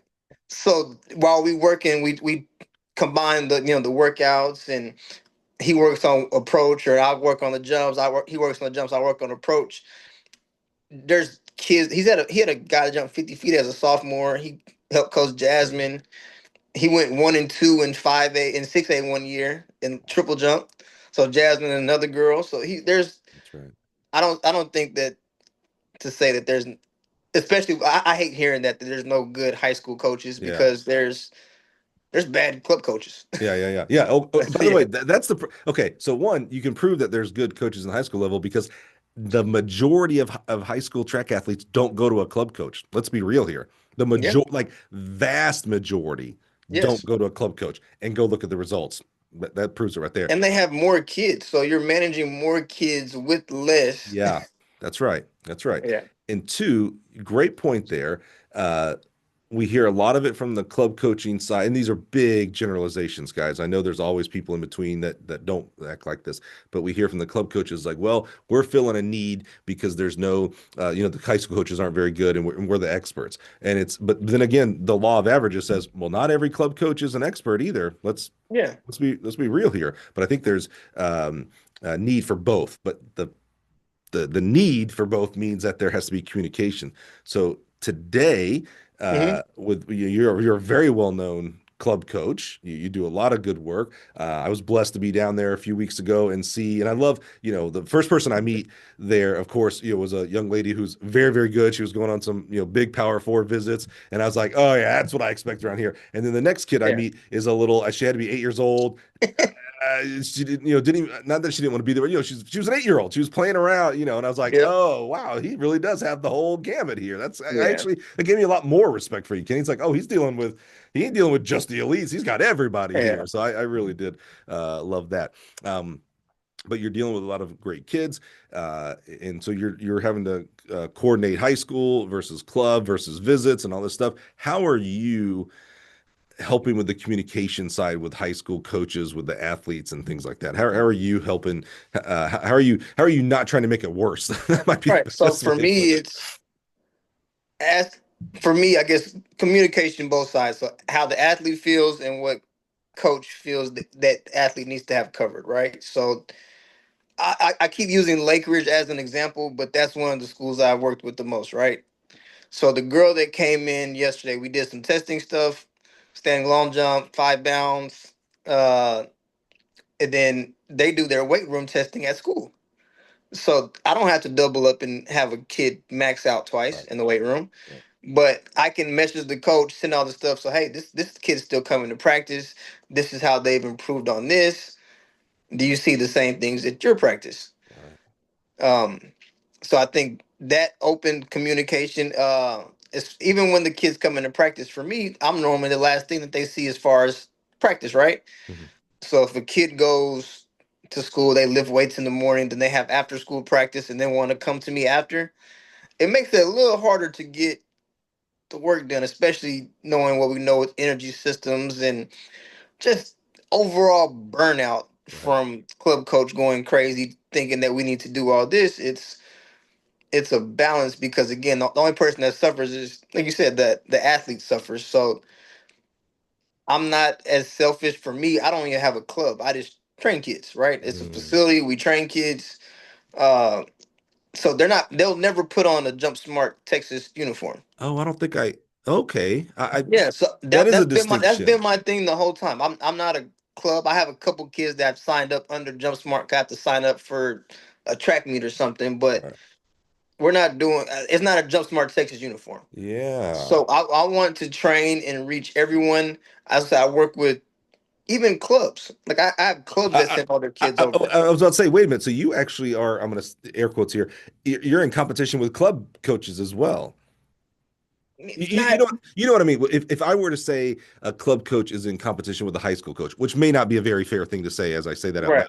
but meaning like you can have what you were about to say, and I rudely interrupted you. You have club kids that come over too. You really are at this weird intersection of all of this. I was Yeah. thinking club coach who Yeah. coaches high school kids. No, you're at a very Yeah.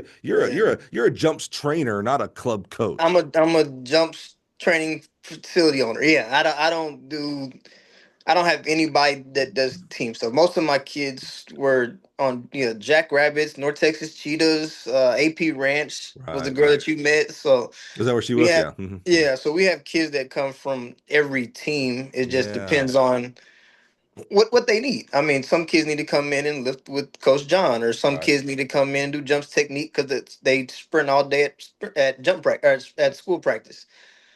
So it just Oh, depends that's on, I guess, what a kid needs. yeah, that's way more interesting. This got way more interesting. Yeah. So how do you okay? So you sit at a very unique seat. You're seeing coaches from AP, Jackrabbits, etc. Great clubs, by the Mhm. way. I interact with a lot of those guys on Twitter Yeah. and social media. Great people. But you're also seeing DeSoto High and Duncanville and things like that. So how do you, from where you sit then? Because I feel like you might have a unique aspect to Yeah. and maybe you already said it, the C word, communication. How do you Mhm. see, because it's not healthy right now. Uh, I think I could say this, especially in Texas, and that's just my purview. What I see on social media, as I'm kind of, as the advocate of track coaches, I'm watching all of this and trying to help where I can without putting my nose in places I don't need to be in. But Yeah. it's not healthy in some respects right now of our club coaches to our high school coaches. But both Yeah. ways, by the way, I'm not putting the blame on either. Both ways. Yeah, yeah, yeah. What do we do to make it better, man? It has to be about the kid.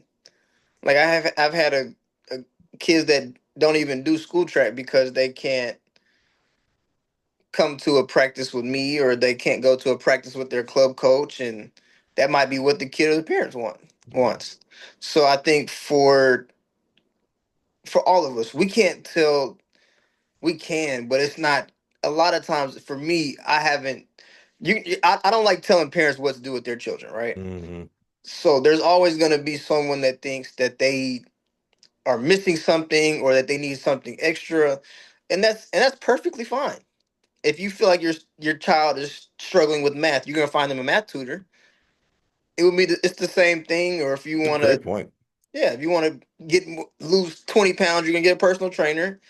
You can still eat good. You can still walk and do everything with your family at home, but you want to get a personal trainer to do stuff. So I think we have to take the ego out of out of this. It's not this person is better than. It's like taking a vitamin. We're trying to or a supplement. We're Right. supplementing the main work. I would never call myself like you're getting everything you need from what I'm giving you, right? Right. Um, so I think I don't always consider yourself the main work. For me, Mhm. I think there's a lot of, especially when you have to work with a lot of other people, there has to be there has to be room for everybody to work. So again, now it's fall training, right? So I can't squat somebody really, really, really heavy, and I know their school coach is gonna have them doing wickets Right. the next day. Right. So that would be us being, oh, you have to go with this program. You have to be able to shuffle and move stuff around just for the safety of the kid, you know? So are you just in like constant communication with all these other coaches then? Man, I have a lot of coaches in my phone, but like when we send the videos, there's certain schools that, again, I'm asking the kid every day when the kid walks in, what'd you do at practice today? You Mm-hmm. sure you heard that when you walked Yep. in? Absolutely. What'd you guys do today? What'd you Yep. guys do today? Yep. Because I never want to go back and text their body early, especially with kids. Like you don't Right. it's early in the season, but then just I want to leave some room on the bone in college, right? Mm-hmm. So you Mm-hmm. for me, I want to train them well, but leave room for them to be exposed to more in college training wise. Right. Right. I think I'm going to start calling you the vitamin. I really like that. The supplement of like, oh, I, I had this picture that you were prescribing workouts from September 5th all the way through June. You're really a coordinator even Yeah. of like, oh, okay, you're working with this club coach and this high school coach. Okay, here's you need a little bit more help here. Okay, well, let's make sure we're doing those in the right time periods because, like I said, you lifted heavy, so we're not going to go do this X Y Z. That's super fascinating. I don't know that.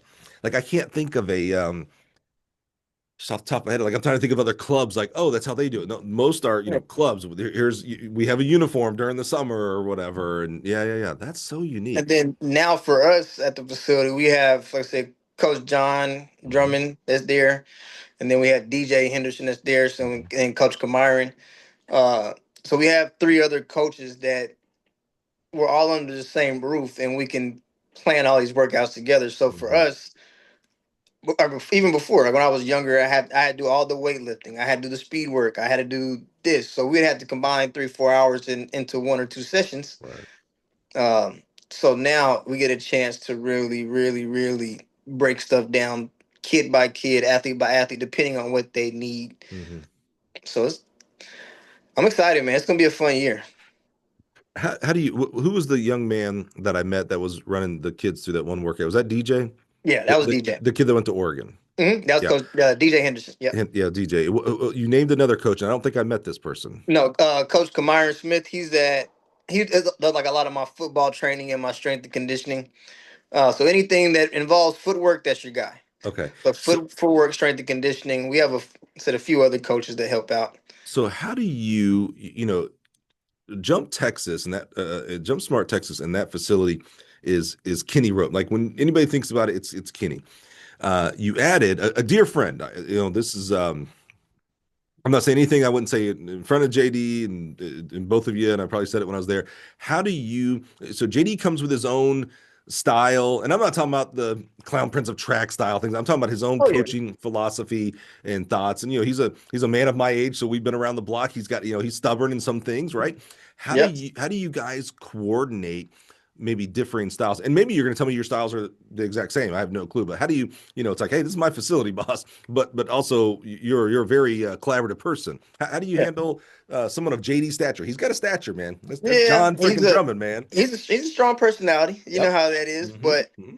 luckily, randomly again, he coached Jasmine in high school. That's right. So Hmm. he did her strength and conditioning. So all throughout that time, that was 5 years of I'm going to Coach John to do my weightlifting, and then we're going to come jump after. So for her, like again, how talented she was, she would go do all these crazy hard workouts with Coach John, and then not knowing, you know, I knew what she would squat and do all this other stuff, but actually seeing Coach John now, I feel bad for her.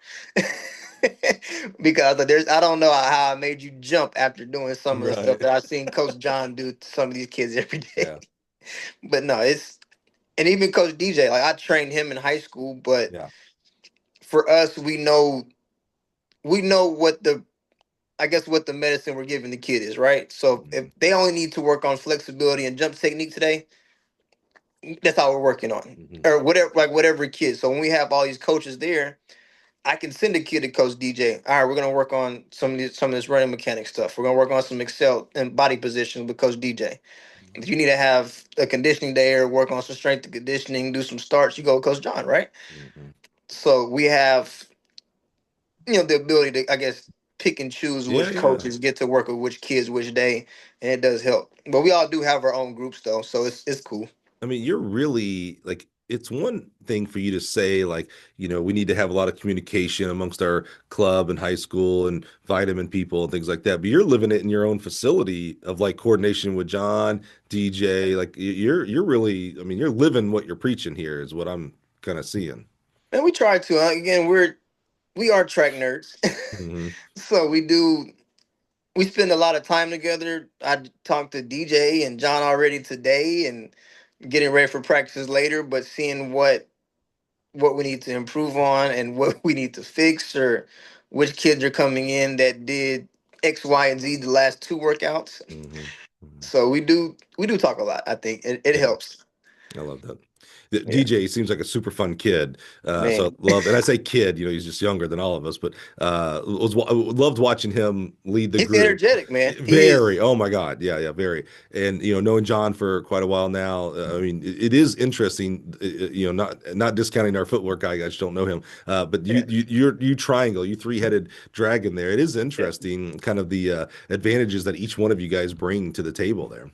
Man, it's perfect. Like we have a jump coach and two high level sprint coaches, and John can do some strength and conditioning, Hmm. and Hmm. so it's really cool to see That's the cool. kids that we've had collect. I mean, John just came in this year, but collectively, me and DJ, the last 4 to 5 years since he's graduated, we've Right. been doing 25-foot kids and kids that ran. He's had two 10-1 kids, 10-18, 10-11, yeah, and then That's ten amazing. 32. Like so, he's even for him. Like it's cool seeing an athlete that you coached before Yeah. graduate. They come home and people are saying, "Oh, I remember people like telling me I couldn't be a good coach because I was young and like his age." Hmm. But now he's 3 or 4 years in and he has, Hmm. two 10-1 guys. What are you going to Right. tell him? Right. Right. Right. Yeah. Because you Right. can't say he's not a good coach. Right. Right. You might go through your whole career and not have 10-1 guys. I mean, let's be Yeah, let's be real. Well, Kenny, as you look at, you're just moving in. The dust wasn't even settled when I was there a couple weeks ago. yeah. You're still moving in and getting things good. What's your vision? What is, as you look towards, it's 2025, 2030, 2040, 2050, what do you want Jump Smart to become? It's gonna be a platform for all jumpers. Again, I do want to. I'm not saying a big huge league or anything, but it's gonna be a facility where we can come in and we can have our own stuff. They have different pole vault meets that at these facilities. There's places like in Europe that just have laundry facilities, or they have the 60 inside, and we can have these little small, not small meets, because the one in December is going to be crazy, but Yeah. we can have these meets and everything where college kids are jumping. We have the pros jumping. We have high school coaches coming in. But again, I think for me in the facility is trying to. There's a lot of sports complexes in Texas and throughout the country, Hmm. and for me, it was trying to go in that route, I guess, Hmm. as a true facility where we can have events Yeah. for. Well, Well, wrap us up because with this, you talked about the soccer background with the OD, the Olympic development, and showcases and things like that. And you gave us a little teaser right there about December. Talk to us about you. You do, and I can't remember what year this is. This is at least Yeah, year three that I can think of. But you do this like jump showcase in December. Talk to us about that, yeah. how that started, and what's your goals from that. going on our 6th year now. So we Six. started, Yeah. Nice. yeah. So it's our 6th edition. We did the first one during COVID. Nice. That's right. So Yeah. yeah, went out to AP Ranch for the first one, and for us, it was trying to get. I had 12 seniors that track season was cut short. How can we get them the visibility with college coaches? Right. Right. Uh, and again, I remember just going to ODP camps and doing all this stuff and seeing that we do have that for soccer. Football has the same weekend they had a mega. They had 200 schools come out to one football camp, and they had just every kid trying out and doing stuff, and everybody's getting offered and doing all this crazy stuff. But I said we don't. Track doesn't have anything like that. Not even like the big shoe national meets. Like Right. they're always having to split up, or if a coach comes, they come. I would say at the last year we had 60 coaches. So that's probably more coaches than I saw at the big shoe meets. Yeah. So, and especially this year with the convention being in Dallas, Oh we're gonna yeah. get, man, if we get 100 coaches, I wouldn't be surprised. But it's Hmm. cool because there's talent of all level. Like last year we had around 220 kids come out just for long jump, triple jump, and Wow. I said it's from every part of the country. Yeah, so it was really impressive to see the group that we put together. We're trying to get some really good kids. I'm trying to get a couple international kids to come over. Mhm. Um, but trying to make the showcase event a global event for the United States. Because I think I do take it personally as a jump coach when a college coach has to go overseas to get a jumper. Right. And so for me, it's like I have that same kid in my group right now, and you're going Yeah. like so for me, I especially in Texas, like we can go against a lot of countries just in Texas with the talent that we have on Sure. the jump side. Especially in the last years, I think we've had a 50, 51, 52, 53 foot guy the last 6 years, 7 years. Right. Yeah. Right. That's Even crazy. on the girls, we've had 4 girls that jump 44 feet, all from Texas. Right. Yeah. That's quite amazing. What at the showcase, do they focus on doing the long indoor triple jump, or do you do any Yeah. like fly 30 work or anything like I'm So thinking like this is what I'm showcase gonna like do other this year, things. right? This year we're putting the beams on the runway, so we're doing like the World Athletics type Yep. research reports. So we're gonna have the big screen on there. So Yep. as they come through the beams, you get the last 10 meter splits. You can get Yep. Wow. so that's gonna be cool. So we already have the Yeah. video boards and all that. We just I'll give you all the secret stuff. We ordered a championship belt. Nice. So we're gonna have a big wrestling belts for the champions. So cool. We're doing a big light show so that all the sparklers and stuff like so when they get announced, That's right. Yep. it's gonna be it's gonna look like the Olympics inside. It's gonna Yeah, be yeah, fun. yeah. Like they're gonna have the sparklers. They're gonna say, "Coming to the runway now, we have blah blah blah from Nice. Dallas, Texas," Nice. and so it's gonna be cool. They get their own announcement, let them pick their walkout music and stuff for the finalists and stuff. It's gonna be fun. That's so cool. Is that you mentioned around the convention? The convention starts roughly Sunday and goes through the roughly Thursday. There's Yeah. things that add on to. Is it before or after? Before we always do it around the college dead period. Okay. So Okay. yeah, so it'll Okay. be that Saturday, Sunday.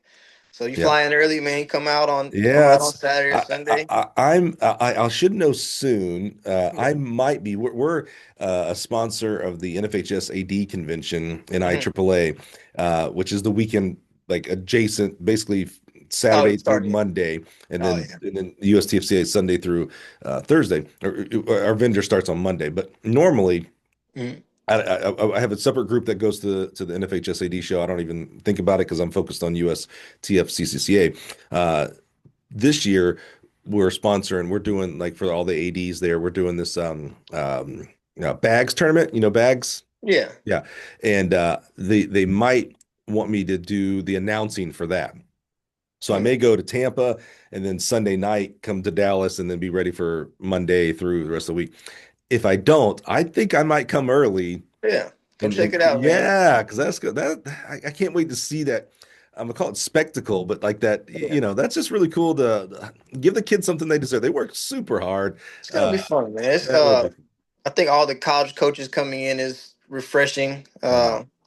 Especially for them. There's not a I have never been somewhere where there's 50 or 60 college coaches hanging out Right. watching a long jump competition, Yeah. and you might see a 17-foot girl getting a chance to talk to any one Yeah. of her dream schools, Yeah. and or any schools that might.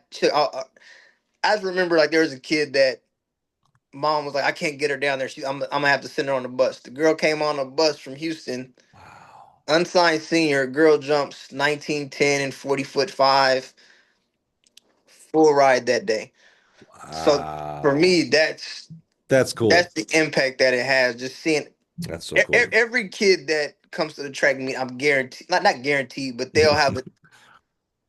That's where they're seen at. Yeah. That's it's a closed community for us, so that's where they're seen. I I love that. like it.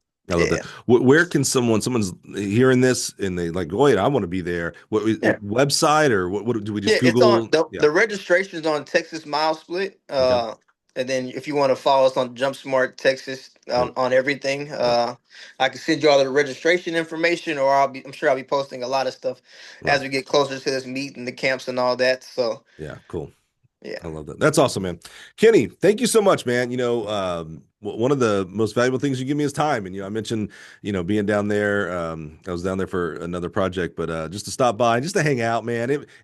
I must have just gotten lucky. I must have been a good boy because it was also John Drummond's birthday, which that was a lot of fun just to, sing him happy birthday and reminisce about, me and him met way back in 2000. And we look the exact same today exact as we same, did back then. exact same, Mike, exact same. But yeah, but it was just a lot of fun. It was cool to see the kids and really the way that you operate with the kids, like a very I guess maybe collaborative is the best word. Like there was a lot of mutual respect and working hard and still having fun, and Yeah, it was a lot of fun to see you kind of in your natural habitat. I'd seen you at Nike Indoor Nationals that one year, and that's different 'cause that's much more I don't want to say stressful, but locked in, yeah. where the training atmosphere was a little bit more open. It was a lot of fun, and I'm really grateful you allowed me to come in and stick my nose in there and reminisce a little bit about my old coaching days and just to see you in action, man. It's a lot of fun. No problem, man. Those little kids were stressing me out, but it was fun having you in there, man. It's I cool. love it. I love it. Well, Kenny, thank you again so much for being here, man. I really just am grateful for your journey, man. It's really unique. I really do like it, and I think it's culminated in what you're doing now. You're really pioneering something here. Like I said, this is not a playbook that's out there. More people are doing it, and I think part of that is seeing. Sometimes we just have to see it to believe it. It's like, wait a minute, this dude in Texas is doing this. Well, I can do this in Chicago or Seattle, etc. And that's going to help the jumping community and therefore the track and field community as a whole. And that's called legacy, my friend. And so Yes. I'm just really grateful for you being involved in our sport and staying in our sport and not going to soccer. I'm really grateful for that. Mike, I appreciate you having me, man. Appreciate it. Absolutely. Appreciate you guys being here and listening. Just a lot of fun. If you are hearing this for the first time and didn't know about this showcase, go use Google. I don't even know why I ask for websites Yep. anymore. Just Google North for Texas crying out Jump loud. Showcase. Yeah, Yes, just sir. Google it. I might be out there. By the time you're listening to this, I'll know if I'm going to be out there, and if I am, you'll see it on my social because I'll start amping it up as well. It's a hard choice: be around a bunch of long jump, triple jumpers, or be around a bunch of people playing bags. Let me tell you where I would like to be. I'd like to be in Texas, but we'll see. Your boy gets a lot of demands on him sometimes. The hard jobs, MCing and stuff. So looking forward to that. I'll let you guys know if I'll be there. Otherwise, anyway, I'll still be publicizing it for you. You know that, Kenny. Yes, Because that's sir. what's good for the kids and the coaches. So thanks again for being here, guys. I really do appreciate you. Join us next week. We'll do it all over again and have some more fun. See you guys.